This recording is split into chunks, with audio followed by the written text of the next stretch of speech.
कहानी कुछ यूं है कि इस दुनिया के किसी हिस्से में एक सरसब्ज और शादाब जंगल है, जिसके बीचों बीच एक नहर बहती है।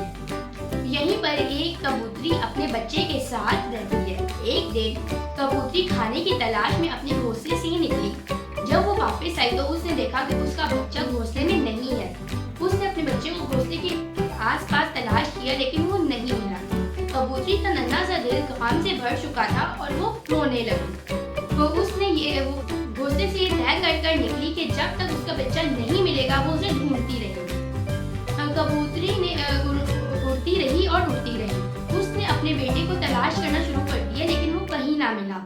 थकी हारी कबूतरी एक नहर के किनारे जाकर बैठ गई और वो रोना शुरू कर दिया। वहीं पर एक मछली तैर रही थी। उसने कबूतरी को रोता देखकर अपना सर पानी से निकाला और पूछा, ऐ खूबसूरत कबूतरी, तुम क्यों रो रही हो? क्या तुम बीमार हो? तो कबूतरी ने जवाब दिया, नहीं, मैं बीमार नहीं हूँ, मेरा बच्चा खो गया है, इस वजह से मैं रो रही हूँ। मछली ने कहा कि तुम गमज़दा मत हो, तुम्हारा बच्चा मिल जाएगा।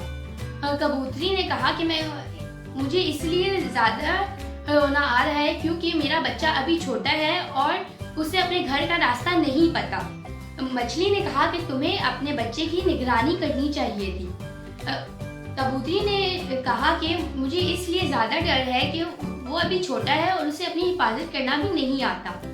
मछली ने कहा कि तुम रो मत, मैं तुम्हारे बच्चे को ढूंढने में तुम्हारी मदद करूंगी। मैं तैर कर इस नहर के आखिरी सिरे तक जाऊंगी और उसे ढूंढने की कोशिश करूंगी। कबूतरी ने मछली का शुक्रिया अदा किया और कहा कि मेरा बेटा तो परिंदा है, वो तो पानी में जिंदा नहीं रह सकता। मछली ने जवाब दिया कि हो सकता है उसे प्यास लगी हो और वो पानी पीने के लिए नहर में आया हो।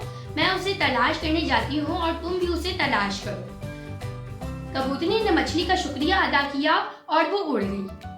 उड़ते उड़ते उसने अपने बच्चे को बहुत तलाश करने की कोशिश की लेकिन वो नहीं मिला। कबूतरी एक खेत की जमीन पर आकर बैठ गई। वहाँ एक खरगोश अपना नाश्ता कर रहा था। उसने कबूतरी को देखा कि वो परेशान है। उसने कबूतरी से पूछा कि क्या बात है, तुम क्यों परेशान हो? क्या तुम भूखी हो? अगर तुम भूखी हो तो मेरे साथ चलो, मैं तुम्हें इस खेत से खाना दे दूंगा, यहाँ बहुत सी मजेदार चीजें हैं। कबूतरी ने कहा, नहीं, मैं भूखी नहीं हूँ, मेरा बच्चा खो गया है, इस वजह से मैं उदास हूँ। खरगोश ने कहा कि मैं तुम्हारी क्या मदद कर सकता हूँ? कबूतरी ने कहा, क्या तुम मेरे बच्चे को ढूंढने में मेरी मदद कर सकते हो? खरगोश ने कहा, मैं दौड़ूंगा और इस सारे जंगल में उसको तलाश करूंगा और तुम भी उसे तलाश करो। कबूतरी ने उसका शुक्रिया अदा किया और चली गई। उड़ते उड़ते कबूतरी की निगाह एक गधे पर पड़ी जो सब्ज़ार में चारा खा रहा था। कबूतरी ने उससे पूछा कि क्या तुमने मेरे बेटे को देखा है?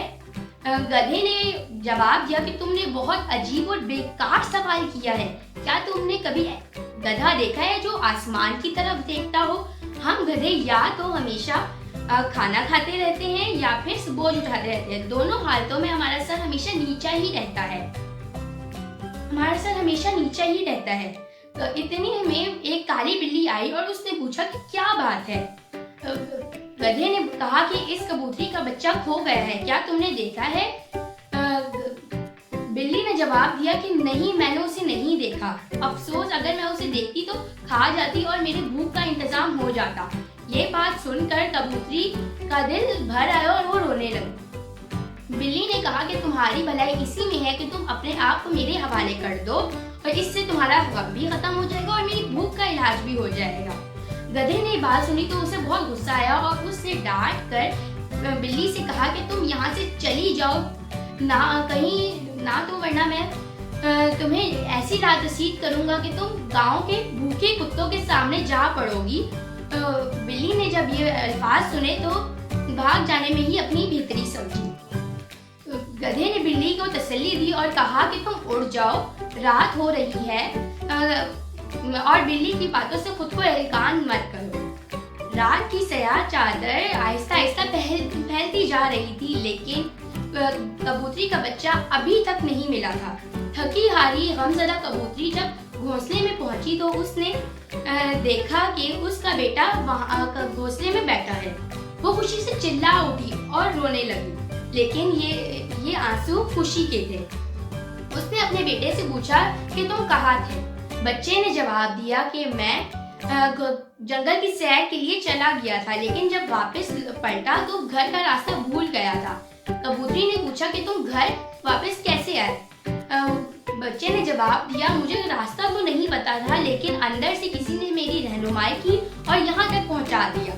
कबूतरी को याद आया कि जब वो छोटी सी थी तो तब एक दिन वो खो गई थी और इसी तरह किसी ने उसे रास्ता याद नहीं था और किसी ने उसे घर पहुंचा दिया। उसने कहा, मेरे प्यारे बेटे, तुम ठीक कह रहे हो। घर की मोहब्बत, अगर आपको रास्ता याद नहीं हो, फिर भी घर की मोहब्बत आपको घर तक खींच लाती है, बेशक रास्ते में कितने ही दुश्मन क्यों ना बैठे हों। आपने बहुत अच्छी कहानी सुनाई, लेकिन आपने इसका सबक नहीं बताया। आप सबक तो बताएं। हाशिर, इस कहानी के 3 बुनियादी ख्यालात हैं। एक एहतियात, दूसरा एहसास और तीसरा मरकज से राब्ता। एहतियात ये कि वालिदैन को अपने छोटे बच्चों का ख्याल रखना चाहिए। इन्हें घर या माशरे में कभी भी अकेला नहीं छोड़ना चाहिए, वरना अकेले छोटे तन्हा बच्चे का माशरे या बुरी सोहबत में गुम होना तय है। ये कि दूसरों का एहसास एक इंसान और माशरे के अच्छे होने की दलील है। हमें एक अच्छे माशरे की तामीर के लिए आपसी एहसास का तसव्वुर उजागर करना होगा। याद रखिए कि खुशी और गम हर इंसान की जिंदगी में लाजमी आते हैं। आज अगर हम किसी का मुसीबत में साथ और खुशी में शाबाश नहीं देंगे तो हम अपने वक्त में दूसरों के लिए राह तकते रह जाएंगे। तीसरा ये कि हमें अपने घर और मरकज का रास्ता हमेशा याद रखना चाहिए। जो लोग अपने घर और मरकज का रास्ता हमेशा याद रखते हैं, उन्हें वापसी में आसानियां होती हैं, भले रास्ता कितना ही दुश्वार क्यों ना हो। आज की स्टोरी हर्षा आपको कैसी लगी? ये आज की स्टोरी मुझे बहुत अच्छी लगी है। तो दोस्तों, उम्मीद करते हैं आज की स्टोरी आपको पसंद आई होगी। इस वीडियो को लाइक करें, सब्सक्राइब करें और ज़्यादा से ज़्यादा शेयर करें, और बेल आइकन दबाना ना भूलिएगा, ताकि जब भी हमारी कोई नई वीडियो आए आपको सबसे पहले पता चल जाएगा। मैं इस वीडियो को एड करता हूँ 75 मिलेंगे आपसे अपनी नेक्स्ट वीडियो में। तब तक के लिए अल्लाह हाफिज़।